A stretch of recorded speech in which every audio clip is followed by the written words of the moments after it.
Every day in the USA, people find themselves in court.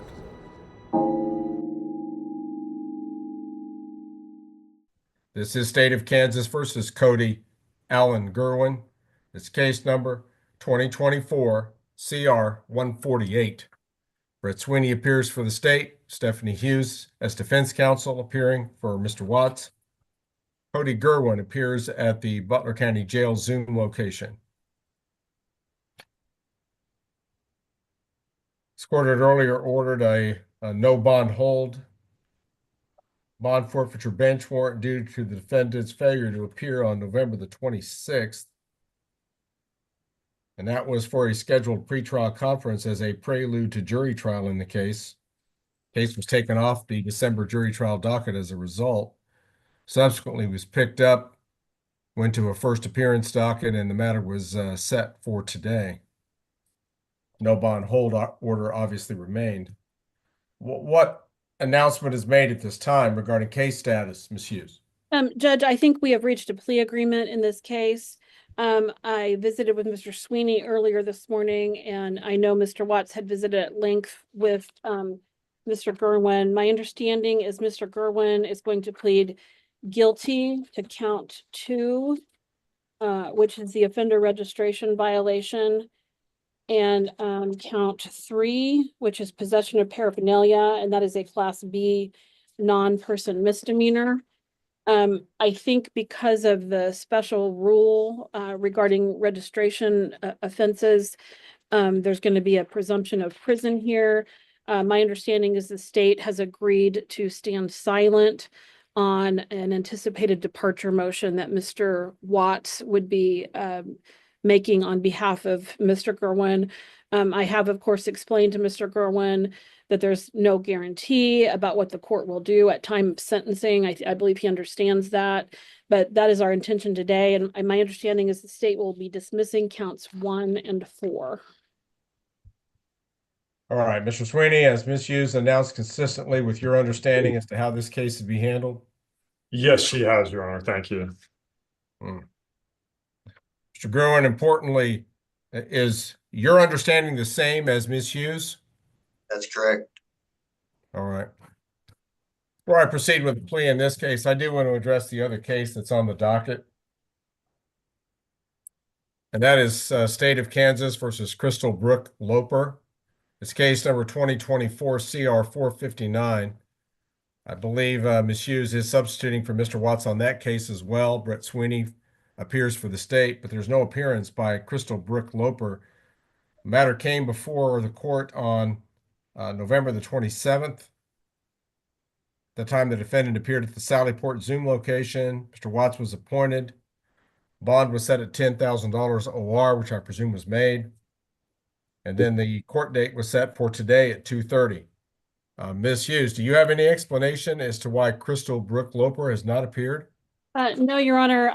In looking at Mr. Watts' file, I don't believe she's ever contacted our office. Mr. Sweeney, do you have any additional information regarding Ms. Loper's status? No, Your Honor. Court will order a bond forfeiture bench warrant. A no bond hold will be ordered by this court due to this defendant's failure to appear for an important felony court appearance in her case. A bond forfeiture bench warrant, no bond hold on Loper. We'll get back to Mr. Gerwin. Mr. Gerwin, thank you for your patience. I've got a whole series of questions I need to ask you regarding taking of a plea of guilty. If there's anything asked of you that you do not fully understand, I will give you the opportunity to confer privately with your lawyer, Ms. Hughes. At any point, just let the court know if you need that time to get private advice, okay? Understood. All right. Mr. Gerwin, state your full legal name for the record. My name's Cody Allen Gerwin. How old are you right now?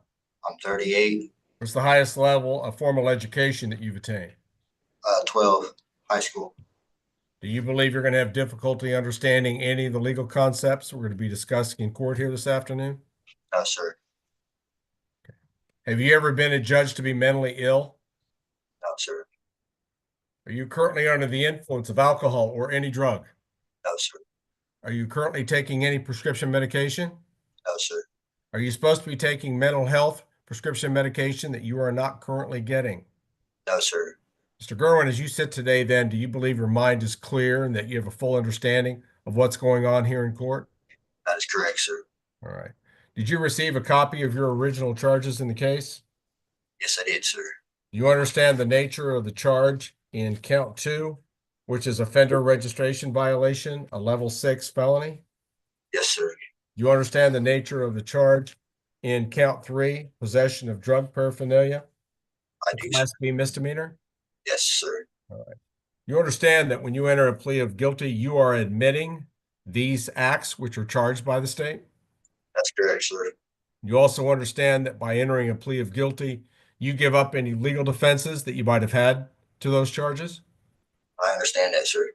Mr. Gerwin, are you aware that in a trial, the state must present evidence against you in open court, that any witnesses must testify in open court in your presence, that you have the right to cross-examine witnesses at your trial with the assistance of your lawyer, and that you could present evidence at your trial on your own behalf and subpoena your own witnesses to court? I understand all that, sir.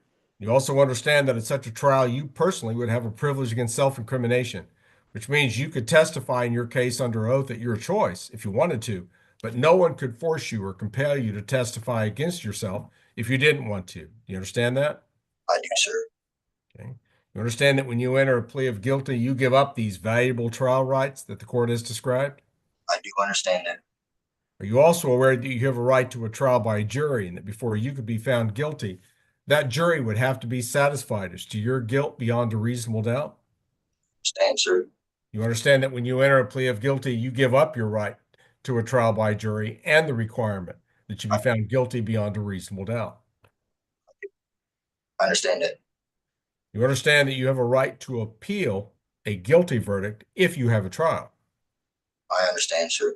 You further understand that you may appeal your sentence after entering a plea of guilty, but generally you may not appeal your judgment of conviction after you enter such a plea.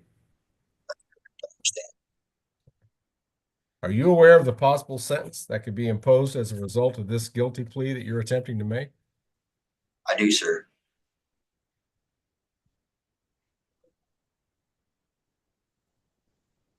The offender registration violation that you're attempting to plead guilty to is a level 6 non-person felony on the non-drug offense grid under the Kansas Sentencing Guidelines Act. Under the most favorable criminal history category of I, you would receive as little as a 17-month prison sentence. However, in the worst criminal history category of A, you could receive up to a 46-month prison sentence. So the sentencing range is 17 to 46 months, depending on your criminal history. Mr. Gerwin, as you participate today, we do not know with certainty what your criminal history is. You better than anyone else here should know what your own criminal record looks like. But that will be researched by the Court Services Department, and based on the outcome of their research as of the date of sentencing, that would determine where you fall along the level 6 line, and then you'll be sentenced accordingly. Do you understand that? I understand, sir. You understand that all of level 6, if you have at least one non-person felony on your record already, is presumptive prison? Understand that, sir. And that only if you have nothing but misdemeanors on your record do you have any presumption of probation opportunity. Do you understand that? I also want to explain to you that should you fall in criminal history category 6G, and that category only, it would be what we call a border box, which means that it's presumptive prison, like I stated earlier, but the court would be empowered without finding a departure that you could be eligible for a community-based alternative, such as treatment-based probation. You understand that? Understand, sir. And should you fall into that category, do you understand that any community-based alternative that the court might order would be purely up to the discretion of the court? Okay. I'm sorry, I didn't hear your response. I understand, sir. Okay. All right. You also understand that for a level 6 felony, you could receive up to a $100,000 fine? I understand, sir. You understand the penalties for a Class B misdemeanor like possession of drug paraphernalia is up to 6 months in the county jail and up to a $1,000 fine, or both? understand, sir. Okay.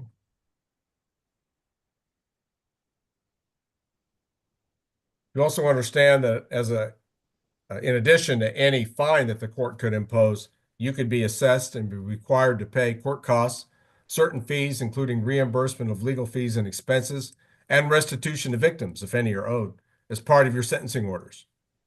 I understand. You also understand that as a direct consequence of this plea, you will be sentenced to an extended period of reporting probation, reporting parole, or post-release supervision, which is your state parole time that you do after you get out of prison, as deemed appropriate by the court at time of sentencing. I understand. You also understand that both probation and post-release supervision periods generally start at 12 months in duration, but can run up to as much as 60 months under some circumstances. I understand that.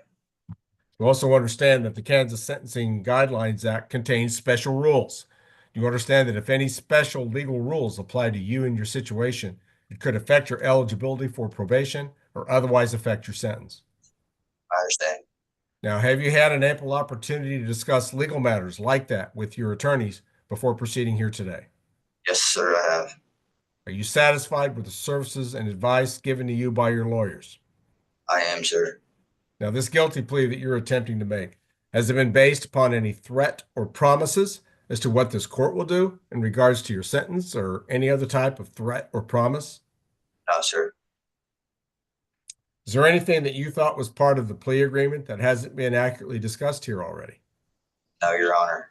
All right, Mr. Gerwin, do you understand that if there are any plea deals between your counsel and the county attorney's office regarding sentencing recommendations, that this court is not bound by any agreements made? The court may and shall consider them as recommendations, but is not bound by them. Do you understand that? I understand, sir. All right. So let me ask you, how do you formally plead to the charge in count 2, offender registration violation? Guilty, Your Honor. And to count 3, possession of drug paraphernalia?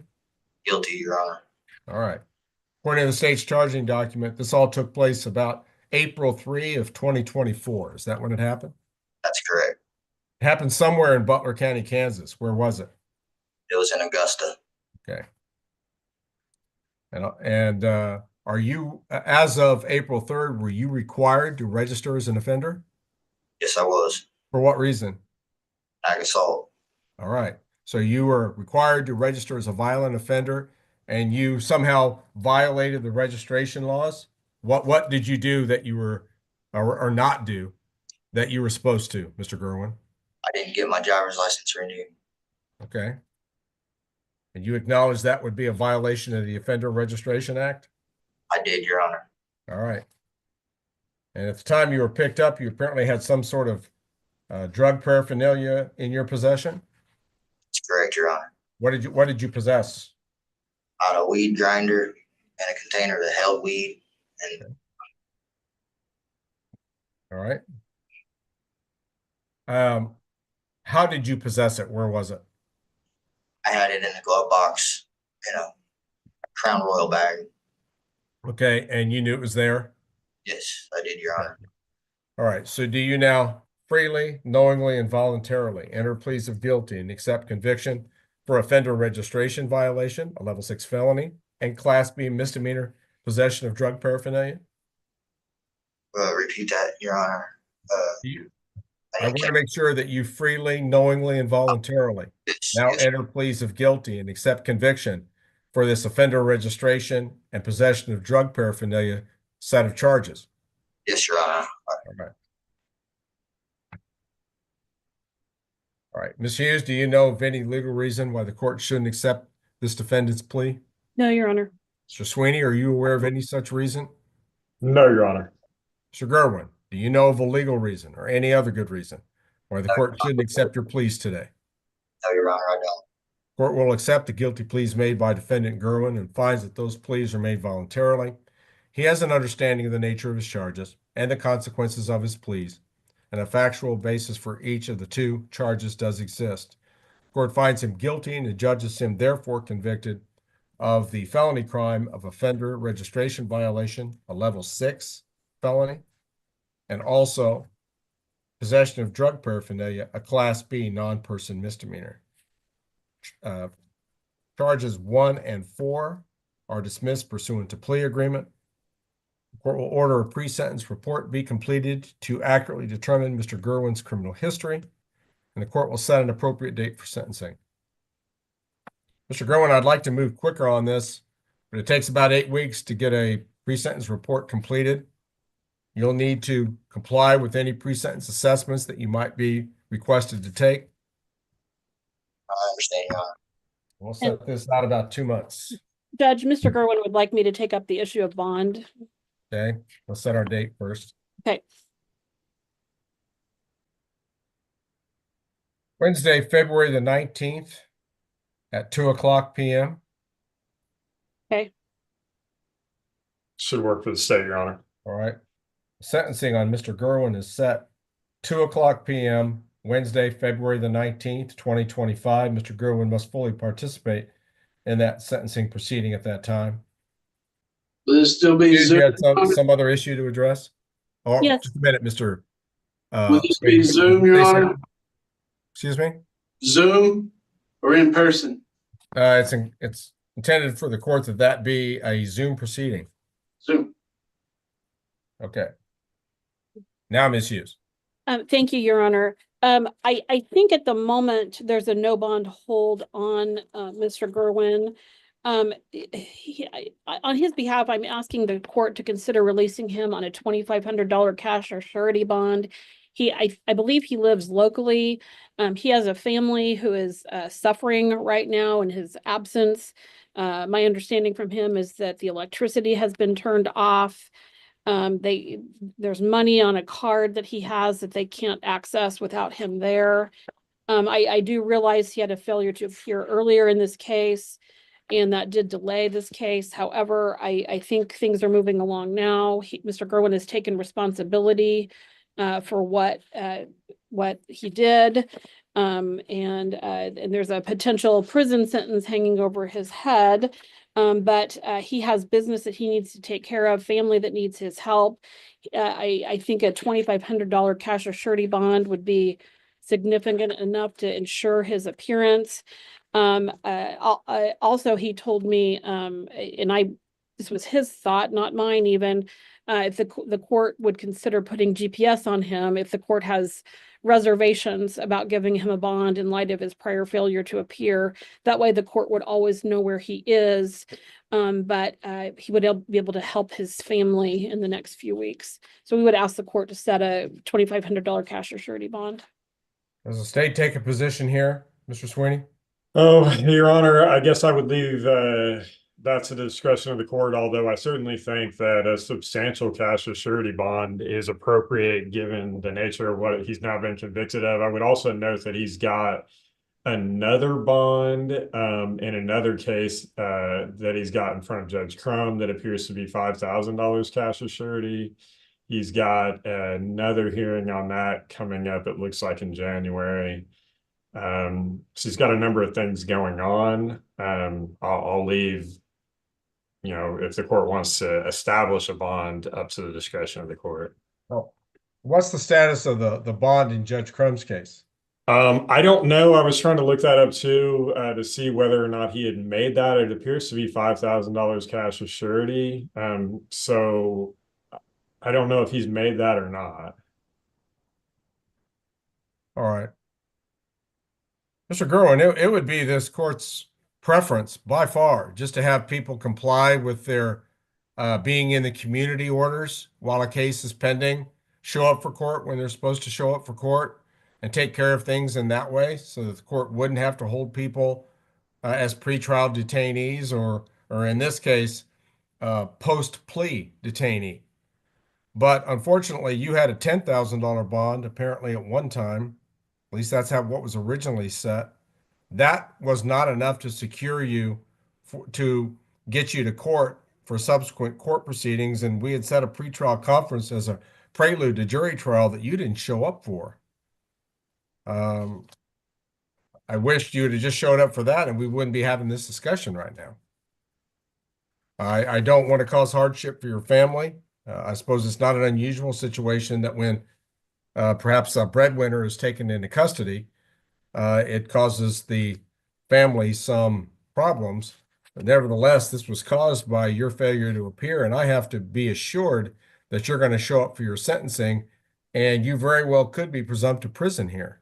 I don't know exactly how your criminal history is going to come out, but certainly if you had a violent offender registration, seems highly likely that you've got at least one counting person felony on your record, which would throw you over into a presumptive prison category here. Judge, may I say something? You may. It's been a while since I've done adult law, but my understanding was that on a registration case, the underlying felony for which the person is registering is not scored against them. And what else does he have on his record? That I don't know. See, and I don't either. Yeah. I understand the request. It's made in good faith. And Mr. Gerwin, you've handled yourself extremely well today. You handled yourself very appropriately. And I wish I could just count on you under a low bond showing up for court, but you had a high bond before and you didn't show up. I'm going to deny the request and have you held until sentencing, and then we'll talk then about what your future status will be. So the request for bond status modification is denied at this time. All right, Mr. Sweeney, anything else we need to address currently on Cody Gerwin? No, Your Honor. Anything further at this time, Ms. Hughes? No, Your Honor. Very well. Then the Gerwin matter will currently be in recess. Mr. Sweeney, that appears to be the end of the list that I have. Are you aware of anything else that we were to address or readdress? No, Your Honor. All right. Then I wish you all a Merry Christmas. Thank you for assisting the court with today's docket, Ms. Hughes. Very much appreciated. Thank you, You're sir. welcome. And this meeting may be ended for all at this time. A few minutes later. Court is going to recall the case of State of Kansas versus Cody Allen Gerwin, case number 2024 CR 148. Mr. Gerwin, with the appreciation by the court to the Butler County Jail for getting you back to the Zoom location, Mr. Gerwin, I do appreciate their cooperation. Mr. Gerwin again appears by Zoom, as does Stephanie Hughes, who's his lawyer today, as well as Brett Sweeney, prosecuting attorney. Counsel, I apologize for dragging you back in to the docket again. Following going off the record in this case, this court reviewed this Gerwin case, and there was an alternative that this court is going to consider that was not suggested to this court. It's a remedy this court is considering fashioning. Mr. Gerwin, I think I made it really clear that you probably just deserve to sit in jail until your sentencing date. On one hand, it's really not your fault that it takes the number of weeks that it does to get a pre-sentence report done. There's just a number of legal requirements, and we've got a big caseload for our court services division to handle. So it's kind of evolved that we have to allow that much time for your sentencing. But again, as I stated earlier, I would rather move it much, much faster, but I can't do that. But here's what I can do, Mr. Gerwin. I understand the state's really well-founded concerns about you. I share the same concerns. I also have reconsidered what Ms. Hughes has suggested to the court. And Mr. Gerwin, I'm inclined to give you a test. You don't have to accept this, I suppose, but here's what I'm going to offer, and I'm going to authorize a 72-hour furlough for you. You know what a furlough is? I do not, sir. Okay, now I'm presupposing that you've made bond or can make bond in Judge Crumb's case, because I'm not going to do anything to affect your status in other cases. But I had a request made in this case, and this is how I'm going to respond. I think presuming you have the eligibility for release, I want to release you for Christmas Eve, Christmas Day, and part of the day on the 26th. If you've got some family business to conduct, you should have enough time to do it. I appreciate it. You spend the holidays with your family and think about where you are and where you need to go. But you have to re-report to the Butler County Jail on your own Thursday at 4 o'clock. And if you don't, Mr. Gerwin, if you don't, I don't think that you'd have to speculate too much to understand what the court's likely attitude toward you is going to be at your sentencing when you eventually get picked up? Do you want this opportunity or not? I do, Your Honor. Okay, I appreciate it. that's the answer I would have expected. But you understand that this is a special grace for you. And the test I talked about earlier, Gerwin, is the key here. You are going to be probably in a narrow area where you might go to prison. You might have some eligibility for probation. You're going to be literally teetering on the edge at best at your sentencing.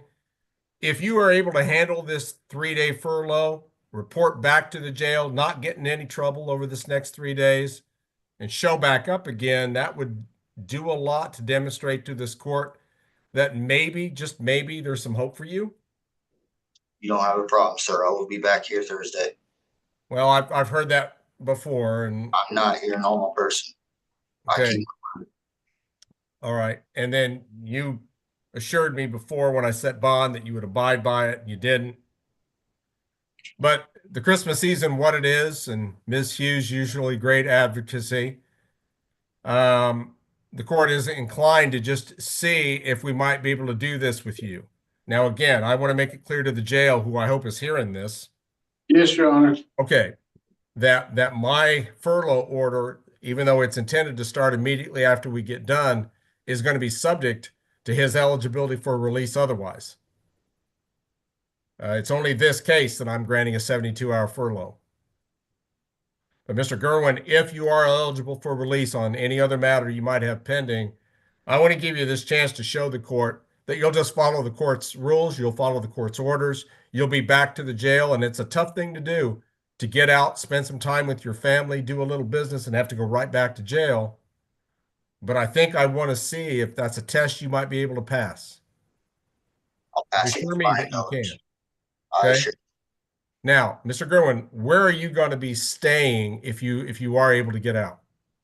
If I can get the utilities back on at my house, I'm going to be at 1114 West Olive. If not, I'm going to go check in the Super 8 or Best Western. I guess it's, I don't know what it's called now, but one of the motels. So I have at least electric on.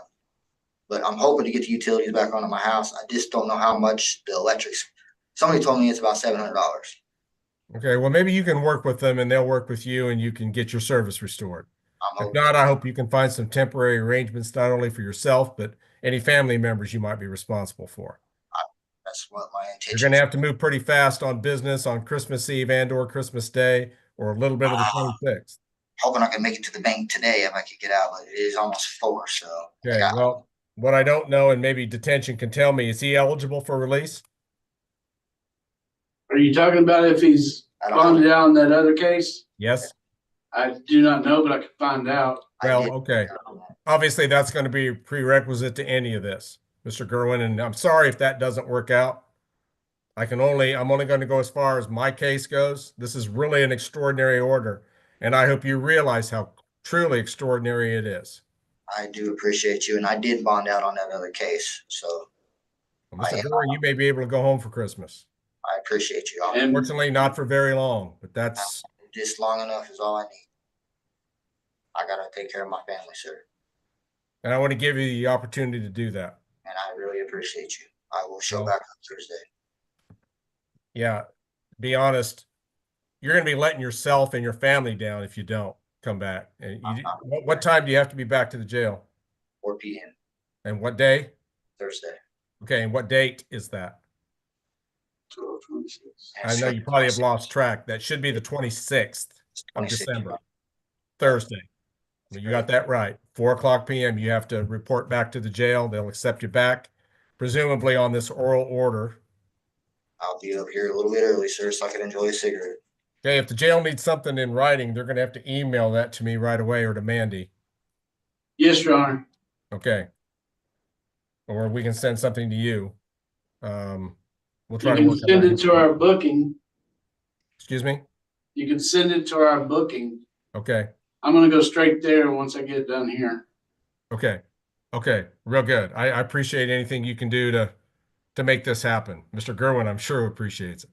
I very appreciate it, sir. And Mr. Sweeney, I'm I'm very aware of the risk that we're taking here, but I think Mr. Gerwin's a good risk for what the court's authorized, and we'll see if it all works out. You know. All right. Thank Mr. you, Your Gerwin, Honor. tell your family Merry Christmas from me. Merry Christmas to you too. Thank you. You're welcome. Thank If you. there's nothing further, then the Gerwin matter will be in recess at this time. Ms. Hughes, again, thank you for filling in for Jim today. Sure. We'll see you, Brett. Yeah. Court is in recess.